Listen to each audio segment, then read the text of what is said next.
Secara benchmark internasional ya, dan juga dari kajian, lembaga-lembaga internasional yang terkait dengan navigasi udara, ini, aviasi ya maksud saya, ini sebenarnya juga tidak ada, satu benchmark mengenai, kapasitas maksimal yang harus diangkut oleh pesawat ya. Dan kalau kita lihat juga penerbangan internasional, rata-rata juga tidak menerapkan hal tersebut. Bahkan IATA, ini International, Air Transportation Associations ini juga menyatakan bahwa physical distancing itu tidak perlu diberlakukan selama syarat kesehatan dan juga protokol kesehatannya bisa diterapkan dengan ketat. Nah, kembali kepada surat edaran yang dikeluarkan oleh Kementerian Perhubungan, ini sebenarnya juga merujuk kepada surat edaran dari Satgas COVID-19 nomor 1 tahun 2021 ya. Ini tentang syarat perjalanan orang yang akan menggunakan transportasi umum di dalam negeri. Nah, di situ sebenarnya syarat kesehatan, seperti tadi juga sudah disampaikan di pengantar, itu dibuat jauh lebih ketat khususnya untuk transportasi udara. Ya, jadi sebelumnya ini kan rapid antigen, maaf, antibody itu masih boleh dipergunakan sebagai syarat, untuk penerbangan, khususnya di luar Jawa dan Bali. Nah, saat ini di seluruh Indonesia, penerbangan ini minimal harus bisa, memperlihatkan, dokumen hasil rapid test antigen dengan hasil, non reaktif, itu dalam jangka waktu yang juga jauh lebih pendek, maksimal itu 3 kali 24 jam. Maaf 2 kali 24 jam. Bahkan kalau ke Bali itu lebih pendek lagi 1 kali 24 jam. Atau dengan tes PCR yang juga secara jangka waktu juga jauh lebih pendek.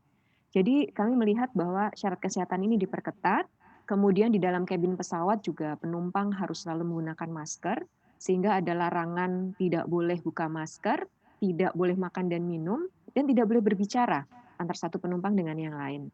Sehingga diharapkan juga, betul-betul semua menerapkan protokol, tidak ada interaksi, ya ini yang kemudian membuat kami melihat bahwa, distancing ini sebenarnya bisa dibuka, namun kembali lagi kepada kebijakan dari masing-masing maskapai.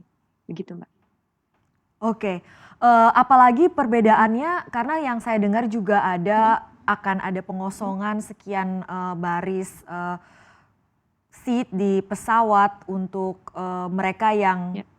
ada gejala seperti itu, tapi sudah di dalam kabin. Seperti apa, bisa Mhm. dieksplorasi lagi, Mbak Adita untuk pengetatan protokol kesehatannya?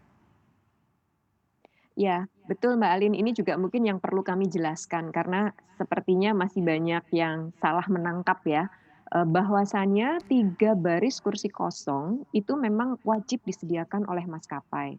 Jadi pastinya tidak mungkin 100% ya kapasitas karena kami mewajibkan ada 3 baris kursi penumpang yang dikosongkan, yang ini fungsinya untuk memisahkan penumpang jika kemudian dalam perjalanan mereka menunjukkan gejala seperti batuk atau pilek gitu ya, atau kemudian ada rasa tidak enak badan. Karena begini, kita sudah lakukan screening ya di bandara, pemeriksaan suhu, kemudian juga menunjukkan surat-surat kesehatan tadi gitu. Namun ketika kemudian di atas pesawat tiba-tiba ada yang batuk atau pilek, yang kita belum tahu ya apakah itu karena COVID atau tidak.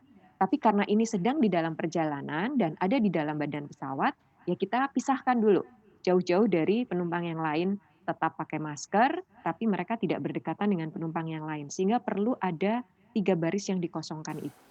Jangan lupa install aplikasi CNBC Indonesia di App Store maupun di Play Store untuk mendapatkan informasi dan perkembangan terkini dari berita-berita ekonomi dan bisnis.